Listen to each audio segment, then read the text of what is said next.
So Jai Hind, Jai Bharat. You all are welcome once again in our YouTube channel. Today we are going to discuss only 4 things, and all things are very important for all accessmen and servicemen.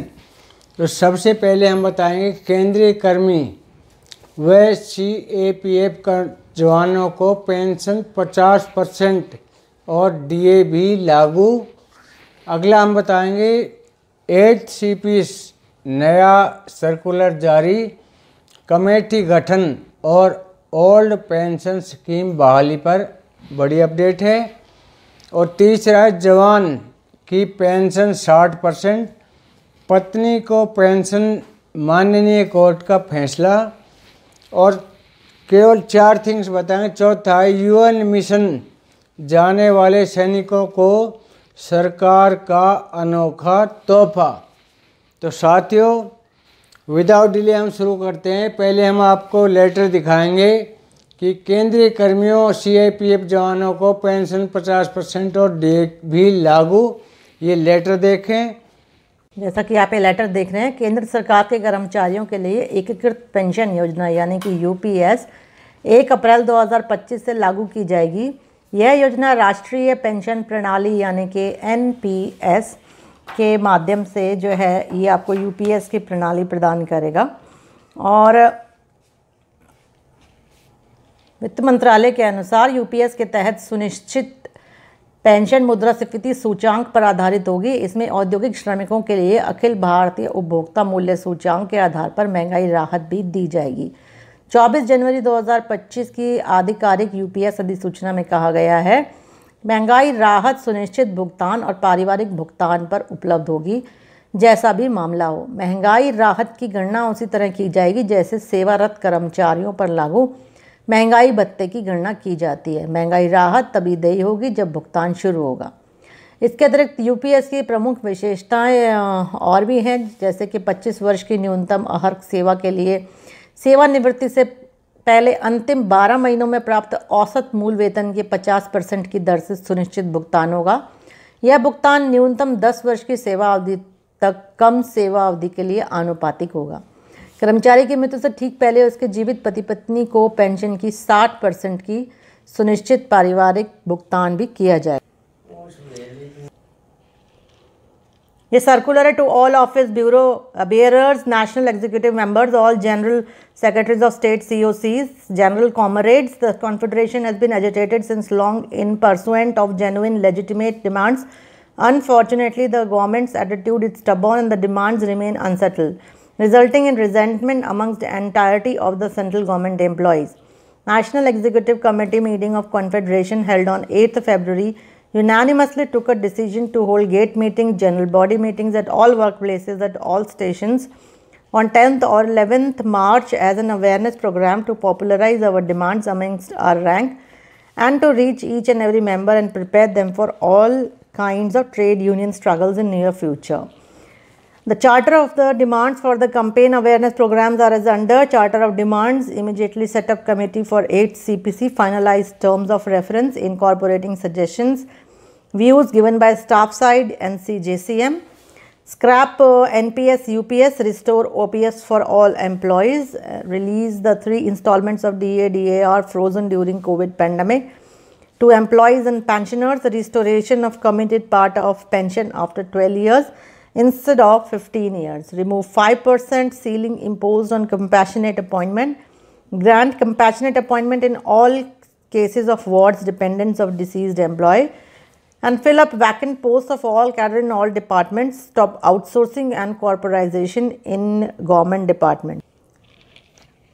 Regularize the casual contingent and the contractual laborers and GDS employees, grant equal status to employees of autonomous bodies to that of CEG employees, yani ki central government employees. The Confederation requests to all the GSSG of the affiliates of the Confederation and the GS of state COCs to kindly make all out efforts to reach out to each member, hold the gate meetings on 10th and 11th of March, educate the members about the demands, convince them to be prepared for future struggles in order to clinch our long pending genuine and legitimate demands. अगला ये topic देख रहे हैं, विधवा ने सिपाही का सपना किया पूरा, अधिकारी बनकर भारतीय सेना में सेवा करेंगी। अपनी शादी के ठीक में 1 महीने बाद सोनी बिष्ट ने जनवरी 2023 में एक दुर्घटना में अपने पति 18 कुमाऊं रेजिमेंट के सिपाही नीरज सिंह भंडारी को खो दिया। दुख के आगे झुकने की बजाय उन्होंने दर्द को उद्देश्य में बदलना चुना। एक अधिकारी के रूप में भारतीय सेना की वर्दी पहनकर अपने दिवंगत पति के सपने का सम्मान किया। शनिवार को चेन्नई में ऑफिसर्स ट्रेनिंग एकेडमी में वह सेवा के लिए तैयार योद्धा के रूप में पासिंग आउट परेड के में आगे बढ़ी। ब्रिगेड ऑफ गार्ड्स बटालियन के सेवानिवृत्त सूबेदार कुंदन सिंह की बेटी सोनी ने कहा, मुझे कुमाऊं रेजिमेंट के अधिकारियों से वीर नारी प्रवेश के बारे में पता चला। वो मेरे पिता ने मुझे यह रास्ता अपनाने के लिए प्रोत्साहित किया। नेक्स्ट ये आप लेटर देख रहे हैं, ये भारतीय सेना दक्षिण सूडान में जो राष्ट्रीय संयुक्त राष्ट्र मिशन शांति मिशन के लिए जो ATV तैनात करेगी। भारतीय सेना दक्षिण यूनान में संयुक्त राष्ट्र मिशन के तहत शांति अभियानों के लिए स्वदेशी रूप में विकसित शेपर ऑल टेरन व्हीकल्स यानी कि ATV तैनात करने के लिए तैयार है, जिसमें विषम भूभागीय परिस्थितियों में गतिशीलता में उल्लेखनीय वृद्धि होगी। सेना ने एक्स पर पोस्ट किया, भारतीय सेना सूडान में संयुक्त राष्ट्र मिशन में शांति स्थापना कार्यों के लिए स्वदेशी रूप से विकसित शेपर ऑल टेरेन व्हीकल यानी कि ATV तैनात करने के लिए तैयार है, जिससे कठिन इलाकों में गतिशीलता में उल्लेखनीय वृद्धि होगी। सेना ने एक्स पर कहा कि शेर्प ATV की बेहतर अनुकूलनशीलता और बेजोड़ उभयचर क्षमताओं के लिए इंजीनियर किया गया है, जो उन्हें दक्षिण सूडान में चुनौतीपूर्ण वातावरण के लिए आदर्श बनाता है।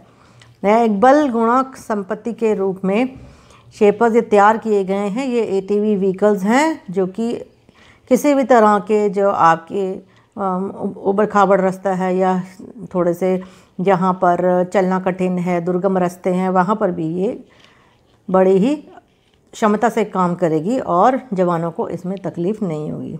सबसे पहले आपने देखा केंद्रीय कर्मियों CAPF जवानों को पेंशन 50% और DA भी लागू। और सब अगली बात 8 CPC नया सर्कुलर जारी, कमेटी गठन और OPS बहाली यानी कि ओल्ड पेंशन स्कीम की बहाली। तो तीसरा जवान की पेंशन 60% यानी कि जो हमारी फैमिली पेंशन है उस पर 60% पेंशन मिलेगी। तो उस पर माननीय कोर्ट का फैसला जो कि हमने आपको लेटर दिखाया था। और UN मिशन जाने वाले सैनिकों को सरकार का अनोखा तोहफा, यानी जो भी UN मिशन बाहर भी जो देश से जाएंगे उनको सरकार का बहुत अनोखा फैसला है। साथियों, ये थी आज की हमारी जानकारी अच्छी लगी हो तो लाइक शेयर और सब्सक्राइब अवश्य करें, ताकि हम अगली अपडेट और अगली जानकारी आपको मुहैया करा सकें।